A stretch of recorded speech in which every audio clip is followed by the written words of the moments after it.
Hey and welcome everybody to Son of Norse Dev Diary number 4. I'm Chris Pollis and I'm the producer of Son of Nor at Still Alive Studios. Whew! This month's been a month of people moving all over the place. Julian, our CEO, recently moved, one of our concept artists moved, the same day I moved too, two of our 3D artists are moving, one in the US and one in Italy, and our tech artist moves next week. This is really strange. Anyway, remember how I told you about all the hand-painted textures?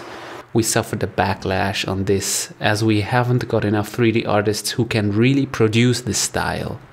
And it takes us a very long time. So we had to regroup to better use the resources we have and went from this to this.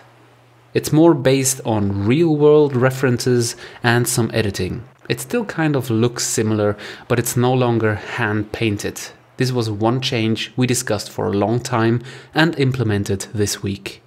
As a consequence, we need to retexture things we already did, as you can see clearly in this picture, because it doesn't fit together anymore. We are also working on a modular environment so we can reuse many of our assets. It ties in with feedback we got from you guys. Some said the surface of the rocky environment looked too smooth. So we're trying to work on that. As you can see here, the edge is one big model. We are rebuilding it with smaller pieces we can turn, scale and move so we can reuse a lot of what we already have. Adrian, our lead character artist, is also close to finishing the main character. The textures are still unfinished and only a test for defining the areas of the player's clothes that can be customized. And I can prove it's only work in progress, as it clearly says test on the character's belt. We also integrated the lizard folk, the main enemy, the Sarahul, into the game. Aaron, one of our animators, provided some animation cycles this week.